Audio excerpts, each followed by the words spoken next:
Good evening, everybody. Thanks for coming.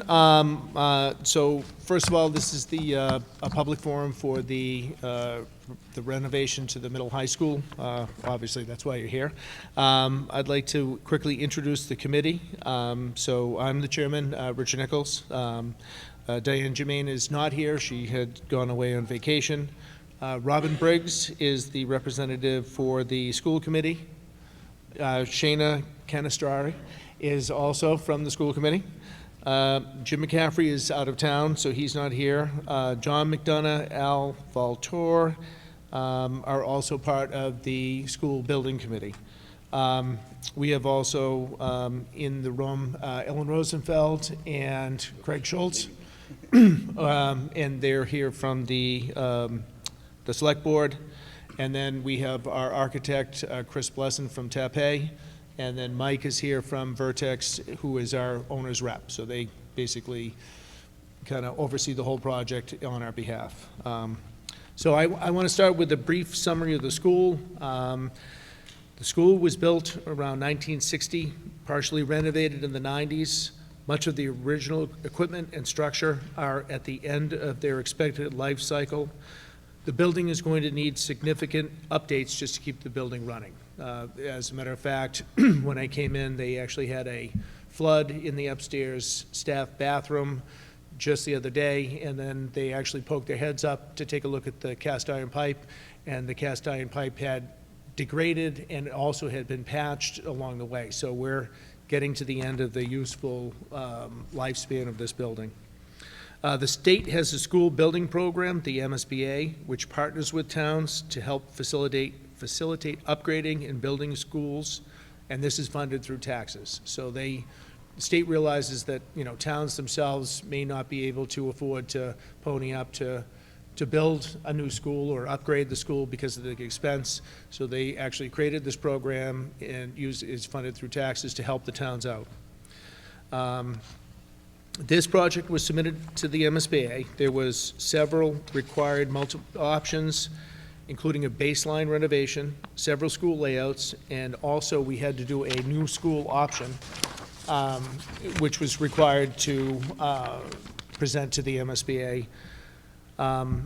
We went back and forth on some of the new options once we got them from the architect, and when we looked at the initial costs, we actually went back and asked them to circle back and take a look and see if there was a more effective way to do the project so we could maintain more of the structure and do it at a lower cost. We also went as far as going ahead and saying, okay, if we do nothing, what's the cost? Because people are going to ask that thing is, okay, we don't do anything, what's it going to cost us? And we have the numbers to back ourselves up on, we do nothing, and this is what it's going to cost us. So we're going to present an overview of the options that we explored and the reasoning behind the final preferred solution.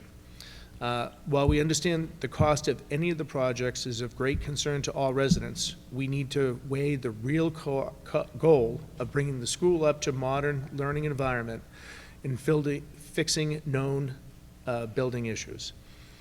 By working through the MSBA program, we'll be able to partner with the state, and that'll help offset the costs for the town, bringing a better value to the town of Millis. So tonight we're going to present some working drawings to show the progress that's being made in the final design that we'll be voting on at fall town meeting. The choice that we make this fall at town meeting will dictate how the school functions for the next several decades. So after the meeting, we'll be available for questions, and that's that. So I'll go through the project summary, which is up behind me. So the MSBA reviews facility needs annually.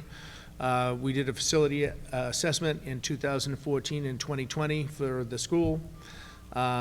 We have the repair and replacement costs outlined in the capital plan, so the town is aware of the costs, and they are working towards figuring out how the town can fit that in the budget.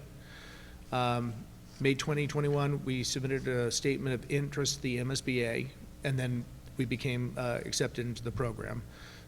We approved a $1.3 million feasibility study, which we're in the midst of right now, and then Today we're working on feasibility activities as we speak right now. So, and if I can figure out, oh, I think that was it, actually. So I'm beyond my slide. Yeah, actually, sorry, that was gonna be Bob, but Bob, do you want to add anything? That's good, yeah. Okay, all right, thanks so much. Rich. Thanks, Rich. Now I don't have to talk as much. I'm Bob Mullane, I'm the superintendent. Thank you for coming tonight. Just to highlight some of the things Rich mentioned, you know, he kind of stole my thunder with telling you about the flood, because that was the first text I got this morning. Was, it'll take me a second to find it, but the first text I got had a nice, you can't see it from here, but there's a nice picture on it of a hallway with water all through it. Faculty men's room upstairs flooded out and came through the ceiling down to the first floor. And this is from the custodian. I'm going to get a wet vac now and start working. Fortunately for us, it was the classroom that came down to was a small classroom, a small resource room type of classroom, so we didn't have to move a lot of kids, but we had to make some shifts. You know, I don't want to say this happens every day, but when I get a text like this, I'm not surprised. You know, the building is showing its age, usually, mostly like behind the walls and above the ceilings. John Engler's here tonight, our Director of Operations, and he and his staff do a great job about making the school look nice. And it looks nice when you walk down the hallways, and we have windows and there's light. You know, I think back to the old Clyde Brown, and you walked in that school, any of you that had the misfortune of walking into that school, you know, you were immediately noticed like there's no light in this building, and this building's different. It looks nice, the windows are nice. Unfortunately, those windows are good for bringing light in, but they're also not so good at keeping rain out. And so when it rains, our windows leak. We have, you know, so we have a series of problems. So, you know, that's part of the reason why 4 years ago, we submitted a statement of interest to the MSBA. And the MSBA, that following year, the following spring, in March of 2022, the MSBA invited us to join in their program. When we applied, there were 53 districts that applied. 17 were selected. And the MSBA Board of Directors described those projects as the most needy and urgent. So, you know, and that was 3 years ago. So this process takes time, and it takes time because it's a huge commitment on behalf of the town. And so the MSBA is a very structured program, as anyone that's been to some of these meetings before knows. So, you know, that's how we got where we are today. A lot of this building is outlived the life of its infrastructure.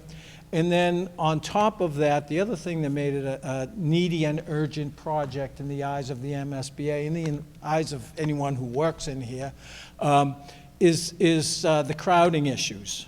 The classrooms are undersized for you know, what the MSBA standards are.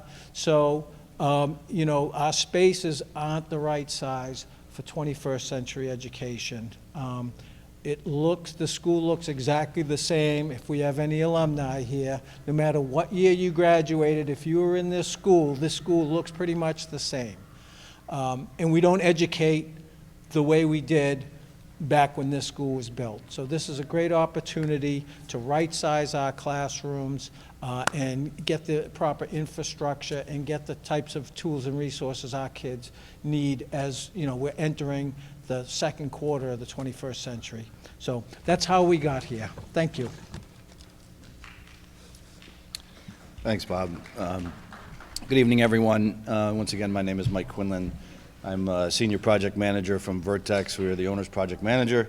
We're happy to be back in Millis. My colleagues completed the Clyde Brown project a few years ago, as well as the fire station and some other work around town. So we feel like we're home with family here, so we're glad to be helping you again.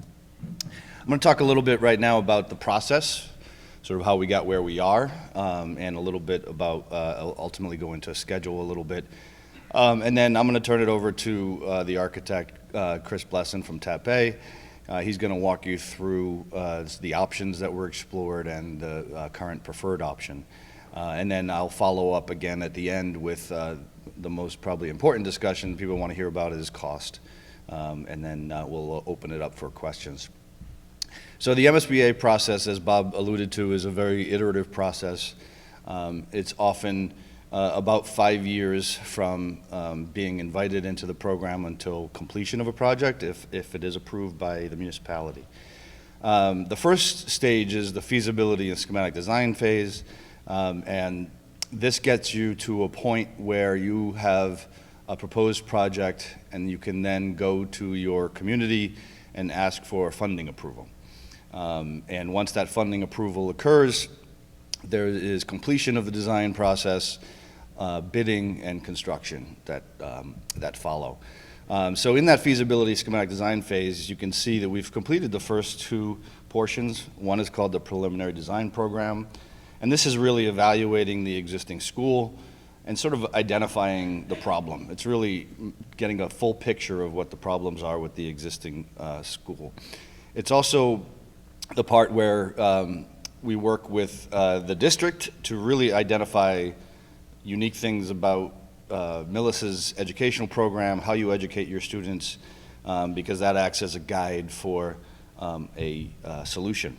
And then there's also preliminary alternatives that are looked at. We start with a large amount and then they get funneled down throughout the process. That starts to occur during the second phase, which is called Preferred Schematic Report, or PSR. And during this phase, we take those problems that were identified in the PDP and we begin to turn them into solutions. And we evaluate solutions, toss them as we need, and add others. And this phase, I'll get into a little bit more detail in the schedule, actually, before I go into that. And then the current stage we're in right now is called schematic design. This is where we take the preferred solution and we advance it to about a 30% complete level. It's enough to identify all the spaces that are in the building, how they are adjacent to each other, how the building operates, how students, staff, faculty flow through the building, and get into the more detailed analysis around everything from traffic to accessibility, geotechnical, which for those that don't know is more about what the earth is like around for possible additions or new buildings, code analysis, et cetera. So this is more detailed design, but still not the completion of the design, but just to get to a point where we know how much the project will cost within a certain range and can then present it to the community for approval. This might be a little hard to read, but it's tough to fit on a single slide, but this is the project timeline. And the reason it got extended out is because the school building committee has been very diligent about making sure we're being very thoughtful about value and making sure that the design and the options that are being selected are the best for the town of Millis, sensitive to cost and taxpayer impact, and trying to balance the needs of the school and the issues that arise, correcting those with minimizing the tax impact. So you can see the preferred schematic report, which is typically shorter, was extended out here specifically to make sure we explored as many options as possible before selecting one that the community would hopefully support. We sit right about here in May of 2025. Just this week, the MSBA voted to approve Millis to move into schematic design, so it is official. They've approved our previous two submissions and gave us the go-ahead to continue. During schematic design, we're going to be doing more of these forums for the community. and other events. We'll be distributing information. For those that haven't already seen it, at the end, I'll give you the website, which has continually updated information, and also some FAQs, and then we can also answer other questions tonight. But between now and your fall town meeting, the design is being advanced and ultimately getting to a point later on this summer where we will do another round of cost estimating so that we can further refine the numbers and get them ready to present to town meeting. In October, it will go before the MSBA board again and for their approval. And then subsequent to that, in November, there will be a town meeting where funding approval will be asked to be voted on. Given that it would need to be a debt exclusion, the process for that is the town votes at town meeting, which requires a 2/3 majority to support the project. And then that's followed up by a subsequent ballot vote in which only has to be a simple majority. So it is a two-step process to get this project approved, and we want to make sure the community has as much information as possible before those votes. I'm going to turn it over to Chris Blesson from TAPE, and he will walk through the design. Thank you. All right, so the diagrams you see on the screen right now are the three options that we landed with during the PSR phase, the Preferred Schematic Report. The MSBA requires us to carry a renovation only, an addition renovation, and a new option into the final report. And then from there, the building committee needs to select their preferred option, which is why we end up calling it Preferred Schematic Report. Through that process that Rich mentioned a minute ago, the building committee actually took a pause at the end of PSR last spring and did a whole roundabout on maintenance and just the minimal touch options and, did do nothing options, and did a full exploration of that, which you can see the results of on the project website. And ultimately came around to AR4A as the option that is the preferred schematic. And the nomenclature there is really just because we had a whole bunch of options and we had to label them. The AR stands for Ad Reno, and that's why we got to this option. Oops.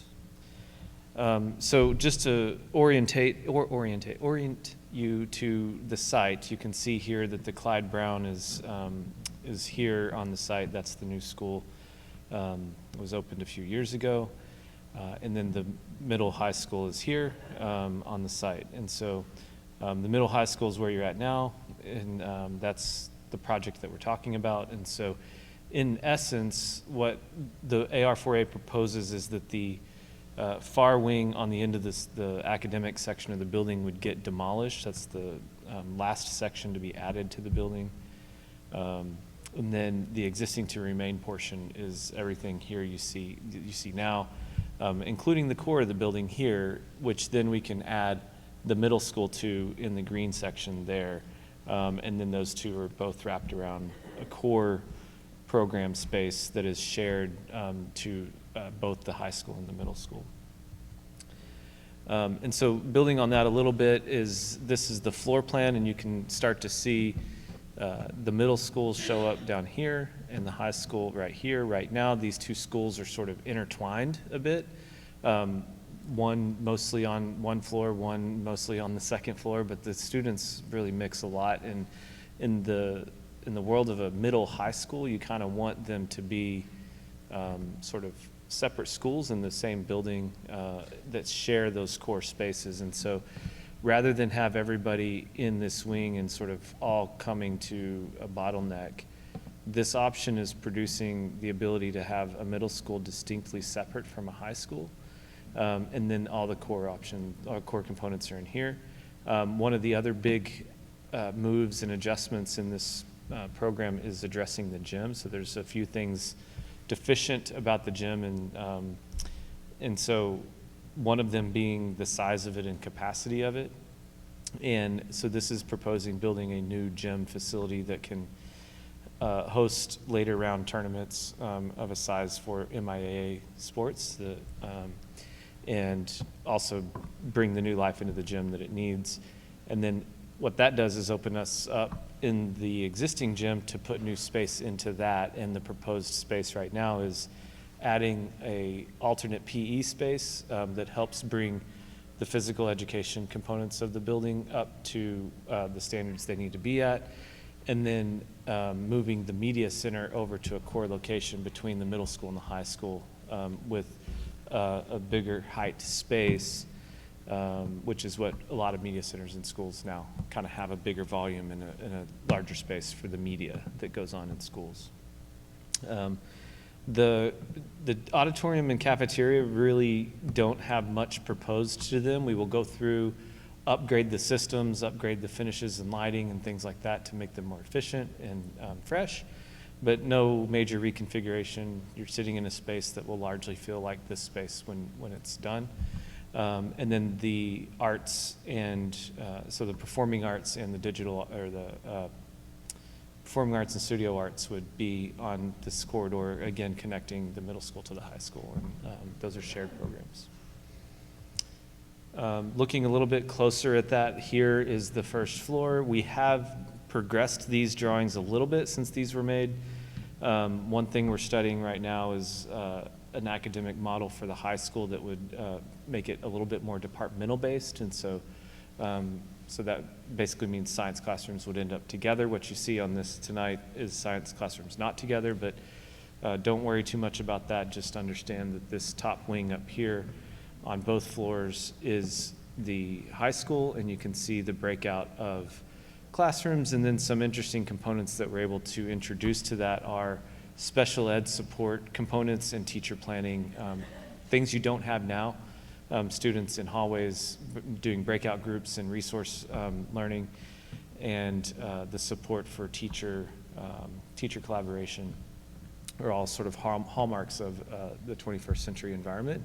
And we also want to get the SPED classrooms and SPED program, special education, if I'm using acronyms not known to people, but you want those to be dispersed throughout the entire school and not just at one part of the building where it isolates that community. It's a integrated model of learning, and it sort of brings everybody together in the same sort of locus neighborhood. Cafeterias here, auditoriums here. This is the media center I was talking about a second ago. This whole space right here is the existing gym, but that would become media and alternate PE. Again, performing arts stays the same, locker rooms stay the same, a new gym here with access to the parking lots and the fields. And then the middle school here, which is 2 stories as well. One thing to note is that these 2 schools don't connect on the second floor, so there's a distinct elevator for the middle school and distinct elevator for the high school.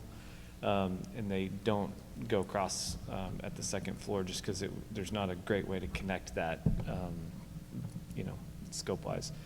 But this is the first floor of the middle school. Second floor here, again, high school in the existing building to be renovated. And then the gym, PE, and media center are all basically 2-story spaces, but like double height, but 1 story. And then the auditorium and cafeteria. This is the middle school here, where it was roughly a week ago. And what's interesting about this is it allows the district to edge better into a middle school team teaching environment, which is kind of lost in the current floor plan. So this allows the team teaching model for middle schools to be sort of accentuated and built upon, which is another kind of key component of 21st century learning at the middle school level. Here's a site plan. This is actually being revised currently as well. So Mike was talking a minute ago. When we launch into schematic design, we start putting a whole lot of detail and layer to it, and we start having program meetings again. We've met with the teachers and the staff of the building, the facilities directors, and there's some tweaks we need to make to this that are currently ongoing. But generally, the idea is that you know, we are able to create middle school and high school, and so right now we're trying to sort out exactly where buses will drop off, exactly where cars will drop off, but the thing that probably will remain, and similar to this drawing, is that the area of the building that is being demolished right here, we're able to grab back some space for either parking or drop off or things like that if we can resolve some of the nuanced complexities around how this site traffic pattern interacts with the Clyde Browns traffic patterns and all the other complexities that happen on site. So we're studying that right now, and I think we're going to come to a better place than exists now, and better than what's shown in this drawing currently. Just looking at it a little bit differently here, these drawings are axon drawings, axonometric drawings, tool used architects to sort of show you the third dimension. So you were looking at 2D plans a minute ago. The white part is the existing building that is going to be renovated, and then the red part is the addition. And you can see there that we're talking about a 2-story addition for the classrooms of the middle school, and a slightly taller than that addition for the gym, and that's only because you need a certain amount of space between the floor and the structure of the gym to allow for volleyball and stuff like that to play, and then the structure for the gym to get the clear span is a bit taller, and so it ends up being a little bit taller than a 2-story building, but suffice it to say, you've got that depicted there, and then a lower 1-story link connector that's mostly back of house, restrooms, stuff like that, that sort of bring the building up to code, that links back to the back area of the kitchen now. This bottom drawing is a drawing that shows the Clyde Brown here, and then it kind of goes down the slope, and then the driveway, and then the high school. Everything on the right is the addition, and everything on the left is sort of existing to remain. And so that's an interesting way to look at the school too, so that you kind of know scale and context around what's on the site already. And so we're not really proposing, you know, we're not proposing a 4-story building. We're not proposing anything that's out of context to what's already on the site. And so we think it does fit with all of the things that are going on already. And then I think this is my last slide, but this is a more rendered out version of the model. You can see it on the flyers if you picked one up on the way in. But again, we can do a lot with some of the, a lot with a little, I would say, with the site work, and just kind of making this touch on the side of the building for an addition opens up a lot of space for us to then repair the rest of the building and breathe new life into a pretty old facility where you're demolishing a small part of it and adding a bit more, and then you end up with a very nice renovated and added to facility for multiple decades to come. And so with that, I will turn it over to Mike to talk to you about costs. All right, so this is the part where everybody gasps. Unfortunately, we're in an environment in construction post-COVID that has seen significant amounts of inflation. This is not lost on the school building committee nor the leadership of the town in Millis, and has really been the main focus of decision-making for this project, trying to keep costs contained and minimized while still solving the problems and coming up with new solutions for the school to be able to operate properly. So this chart shows 7 of the options. There were far more than this, but this was the last sort of whittled down list before a selection was made for AR4A, which is down towards the bottom here.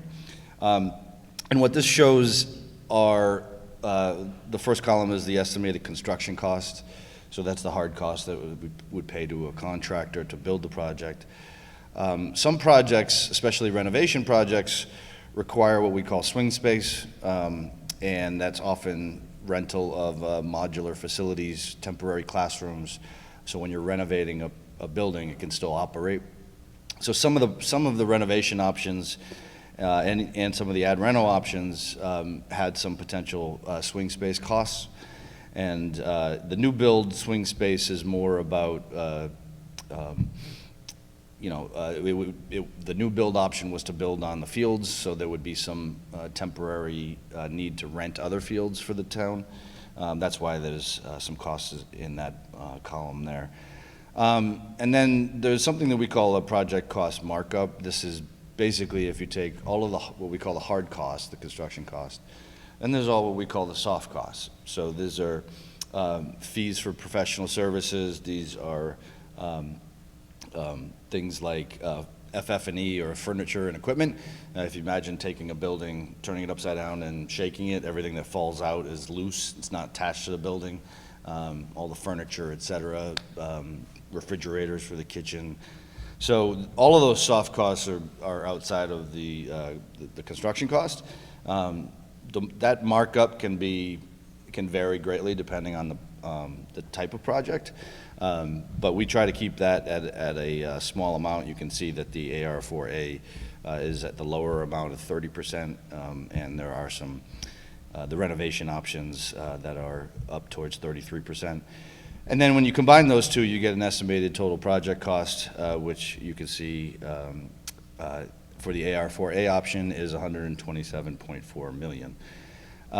Then we looked at the MSBA's participation. So some of the rental options don't solve the educational issues, which means the MSBA won't participate. The purpose of the MSBA is to bring schools up to current standards, and if it's not solving the crowding issue and it's not solving bringing them up to current standards, then they're not going to participate. But for the purposes of making sure the SBC was doing their due diligence, we did look at multiple options of renovating solely as the town of Millis, not with the MSBA's participation. So some of those things would not necessarily get any MSBA participation. They have something called an accelerated repair program, which some of those options might be able to tap into to get some reimbursement for things like roof or window replacements, boiler replacements. And then for the projects that did solve the educational problems, is mainly the AR5, AR6, and AR4A, and of course the new build. We put a range here, and the reason there's a range is because the MSBA has a published reimbursement rate for every town. They evaluate every town demographically and their ability to support and fund these projects, and then they assign a percentage. Millis's percentage is about 53%. That doesn't mean they're going to give you 53% of the total project cost. There are caps, and it gets highly complex, and I won't bore you, you'll be asleep in no time. But there's certain parts that are capped, and there's certain things that the MSBA doesn't participate in that are ineligible, including things like athletic fields. So the effective rate tends to be less than the actual reimbursement rate, what's published. People very often get that confused. So we have to put an estimate to it because it changes over time based on some of the decisions that are made during the design process. And we need to pay close attention to getting the maximum amount of reimbursement that we can for the town of Millis. And the AR4A we're estimating is between 35 to 44%. That gives us an estimated reimbursement for AR4A of roughly $45 to $56 million out of the 127, which means the potential cost to the town would be somewhere between $71 and $82 million. I would like to note here, I was actually just doing some research on this earlier. The MSBA has projects all over the Commonwealth, obviously, and we're constantly looking at them and comparing them. And Millis has always been sort of at the lower end of the scale of the cost per square foot, which is often a way to evaluate the cost of these projects and compare them to each other. It's how much are we paying for every square footage of space that's going to be used for educational purposes. I was the middle schools and high schools separately, as well as combined middle high schools. All of the ones that are in the pipeline right now are between $700 and $800 a square foot. And this project right now is about $650 a square foot. So while it may seem like a lot of money, and it is, it's certainly not It's not inexpensive at all. It gives you an idea of the diligence that the school building committee has directed the team to really be at the bottom end of the scale and to get the most bang for the buck. And the reason the AR4A was chosen was there were ways to do it less expensive, but they didn't solve the educational problems. There's ways you could build a new building, it solves everything perfectly, but it's the most expensive.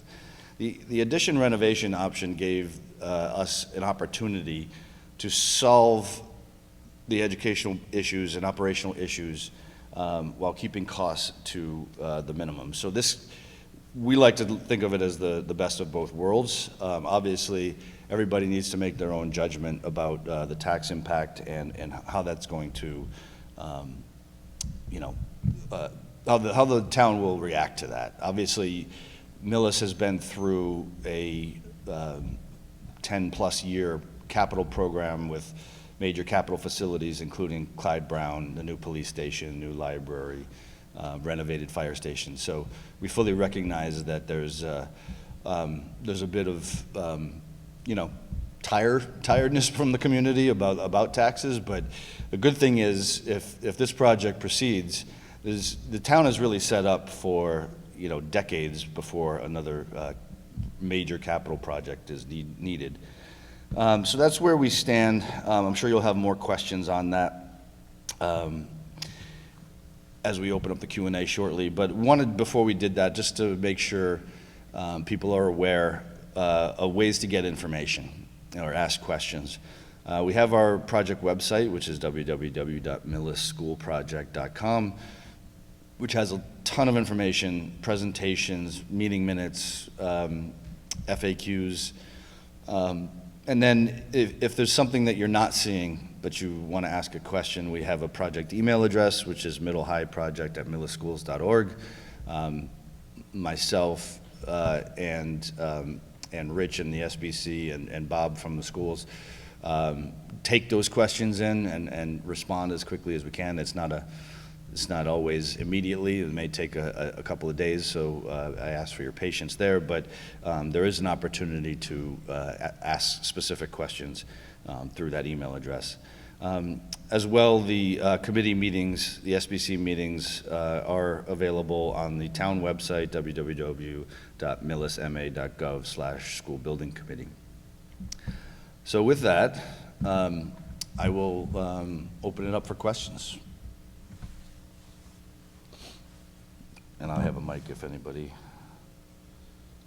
would like it. I know there's got to be some out there. Wow, you love it that much, huh?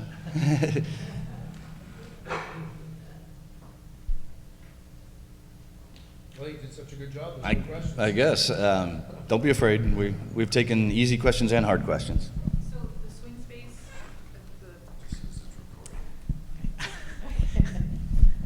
this it's loud. The swing space cost for the one that you guys chose was $0. Can you guys just explain how does that work? That's an excellent question. I'll start it, Chris, but if you want to add anything. The reason why there's no swing space needs, and this is one of the reasons why this was a preferred option, is because the addition would be built first. So the addition becomes your swing space. So as you build the addition, it becomes complete, comes online, spaces are used, maybe not always as their original intent, but they temporarily house some of the classrooms. They now have excess. Then we would go back in and do the renovation portion, and then once that's complete, the demolition of that, the older wing. Does that answer your question? Okay. Any other?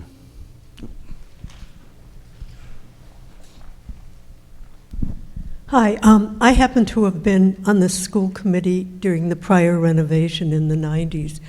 And so will things like the boilers and stuff like that, I know the roof needs to be replaced, but I'm pretty sure we replaced the boiler 30 years ago or almost 30 years ago. Is that going to be replaced and other systems so that everything in the new and renovated space will be up to date and up to code and stuff? Good question. Chris, you want to take that one? Yeah, so that will be done. That's the short answer, is that the current idea right now is that we're going to do all new systems, HVAC, electrical, plumbing, because you've got pipes that break, and then bring everything up to code. And so the boilers would be new, security systems, fire alarm, energy codes are going to be a critical thing. It's quite different than it was when this building was built, and even in the 90s.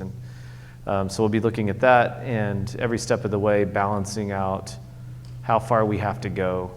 And if you do look back on the effort on the 10-year plan, maintenance plan, and cycles like that, you'll find that we kept bumping into, you start one scope of work and then you end up at a threshold that triggers you to do a whole lot more. And so that's why it kind of compounds into a place where you're kind of going to spend the same amount of money, either, should I hold this closer, either over 10 years or kind of at once and get it all done together. And so the building moves forward together as a package, and it's designed that way.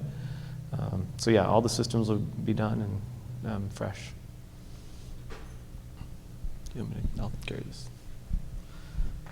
I'll come to you next. Here you go. Hi, I'm just wondering if there are any anticipated increases in costs due to tariffs? Great question. I know it's on everybody's mind these days.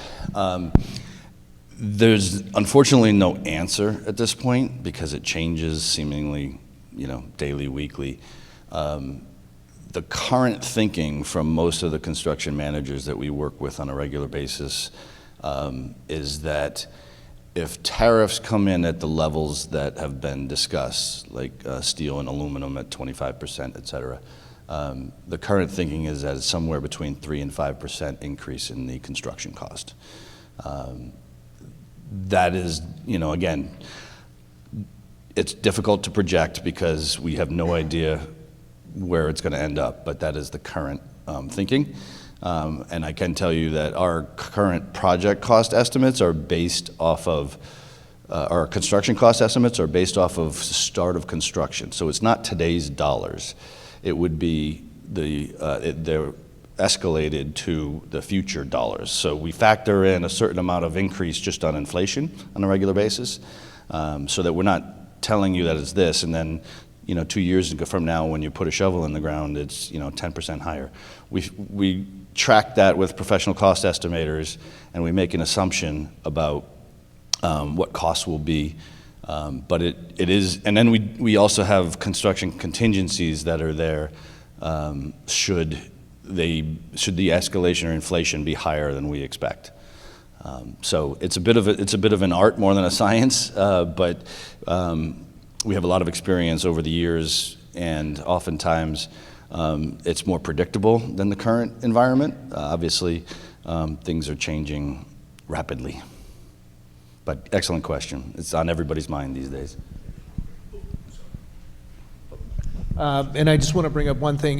With the Clyde Brown School, due to the diligence of the previous committee, we actually came in significantly under budget. So, I mean, we have a history in the town other than when we find things that we don't expect. We had one project where they found some asbestos in the ground, which, that was kind of a surprise. In general, the town, like Mike said, we take physical responsibility to heart. So we got it. We don't want to spend any more money than we have to. And that's how we run all our projects as well. We would see it as a failure on our part if we had to come back and ask for more money. There are some things that are outside of our control, but ultimately what we want to do is set a budget that's acceptable to the community, but also has enough for us to be able to navigate the complex environment. But the last thing we want to do is get an approval and then have to come back and ask for more money in the future. Speaking of the future, do we have a projected timeline for what grade levels this is going to be affecting, just so we can kind of speak to, you know, which grades it's going to affect? Yeah, let me get that. Let me get the overall.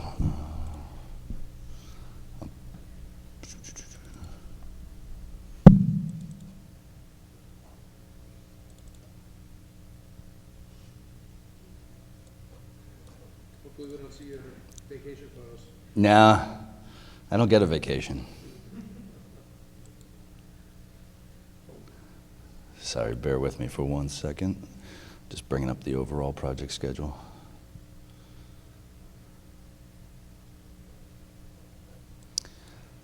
All right, so we talked about getting through town meeting in the fall. Should that be approved, the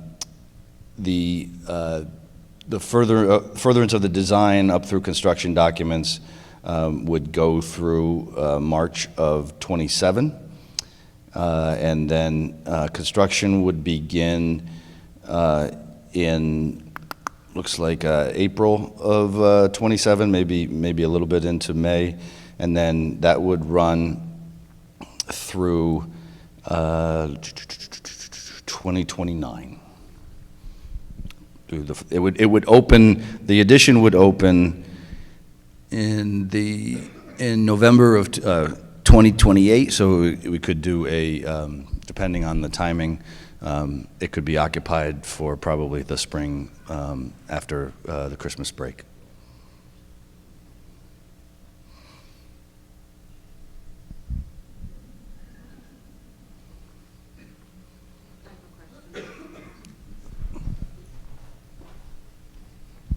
Just based on when you said what grades, what would be the biggest disruption? Is it like the middle school first, in terms of where the teachers will teach the students? Will they be housed in trailers, or where is the teaching going to happen? So there would be no change for the addition while the addition is being constructed. We would work around the operating facility, where the addition is out back. And then eventually, once that becomes occupiable, the middle school would then be moved over there. The high school would then be sort of consolidated, and then we would work out phased renovations. So a lot of times we do a lot of that renovation, what we call summer slammers, when the school is out. But the renovation portions would be phased, so there'd be some shuffling of spaces, but by then, with all the new space, there'd be a lot more available space within the building. But it would be a bit of a, we don't have it worked out yet, it's still too early, but there would be a bit of phasing where kids would remain in the building, they'd still be in the building, but they might be shuffled from, it might be in one classroom in the fall and a different classroom in the spring as we work our way through the renovation process. So there's probably, I don't know, maybe a year and a half, Chris, of renovation on the phased approach. So there is, some things that the kids will have to live with. I can tell you that they're usually a lot more resilient than the adults are. Kids tend to do pretty well. We build additions to schools with them fully operating all the time. It just takes a lot of good communication. Chris, you mind? Can you hear me if I just talk like this? Oh, sure. We are recording it and live streaming it, so that's why I try to use the microphone. Okay, sorry. Can I just clarify, you said if it passes at the vote in November, then construction wouldn't start until April of 2027? Yes, so the current construction phase would be, May of '27 would start, that's correct. So Okay. about 2 years from now. And then when do the taxes start? That would be a question for the town. Typically, I can tell you in my experience that the taxes don't hit until the money is borrowed. So it certainly wouldn't need to be borrowed way in advance, but it would be up to the town to decide how and when to borrow. Oftentimes, some communities do what's called a ban or a bond anticipation note to start to borrow on a short-term basis some of the early costs until they're comfortable that interest rates are at a place that are favorable, and then they do the full bond issue for the whole project. So it's, you know, the town it's up to them to decide when to do that, but obviously they're going to be focused on what's best financially for the town and when that will, but they wouldn't be borrowing funds for construction, you know, 2 years ahead of that. So it wouldn't happen right after town meeting, if that's what you're asking.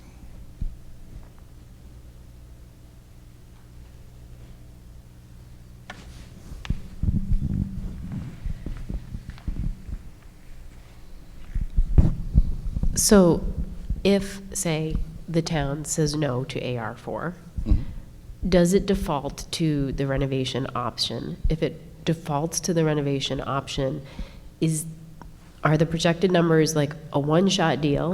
And if they are, how long till that Band-Aid falls off and we have to do more renovations? So it doesn't default to any other option. If the vote fails, the town would then withdraw from the MSBA participation. So your ability to seek funds through the core program would no longer be, you'd have to reapply to get back into the program. So I'm very familiar with this because I live right next door in Medfield where we had a failed vote. I'm still a little scarred by that because I chair the building committee in Medfield. But it's taken us 4 years to get back into the program. So if you want the state's participation assistance, a failed vote will kick the can, I would say a minimum of 4 years down the road, possibly more, because the MSBA wants to work with communities. There's lots of communities clamoring for those funds, and you know, they're going to be looking for municipalities that really support, you know, the goals of the MSBA and the goals of the projects. So what would Millis do after that? It's certainly up to Millis.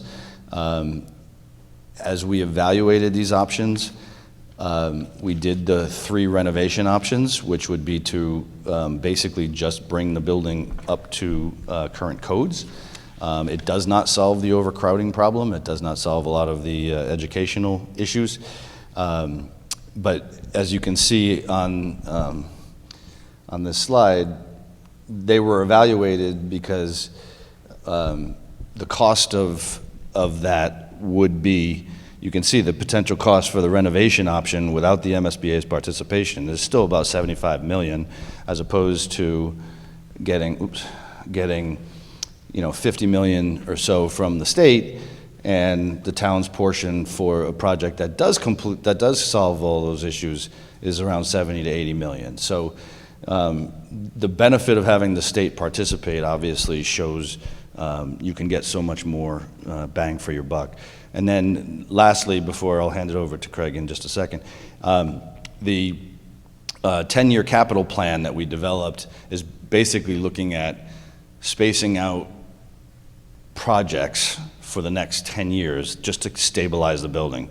Roof replacement, window replacement, you know, systems that are deficient, like leaky pipes. All of those things have costs. So it would mean the town would have to do it piecemeal, because if you do it all at once, you trigger even more costs because you then need to bring everything up to current code. So it's a bit more complicated, but that in itself, you know, is nearly the cost of this project with the state's participation.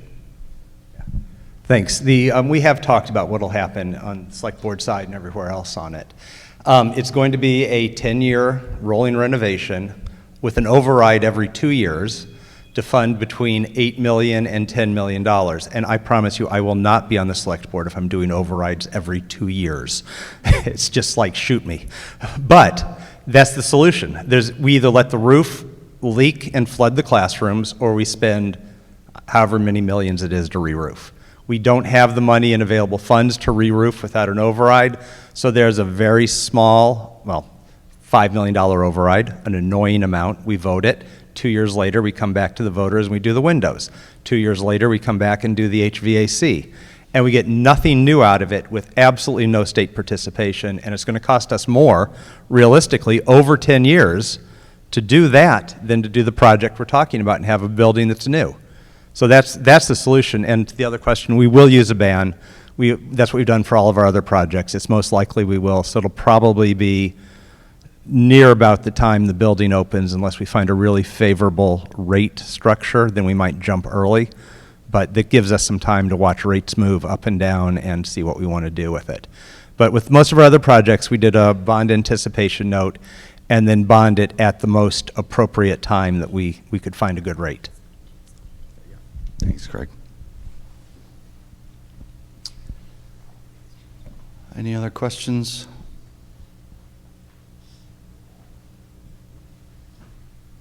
Those are all great questions, by the way. And again, don't be afraid to shoot us anymore for those not inclined to public speaking. If there are no other questions, we'll let you enjoy this beautiful evening, but I'm happy to stick around if people want to just chat one-on-one, or if not, enjoy the beautiful spring day. Thank you all.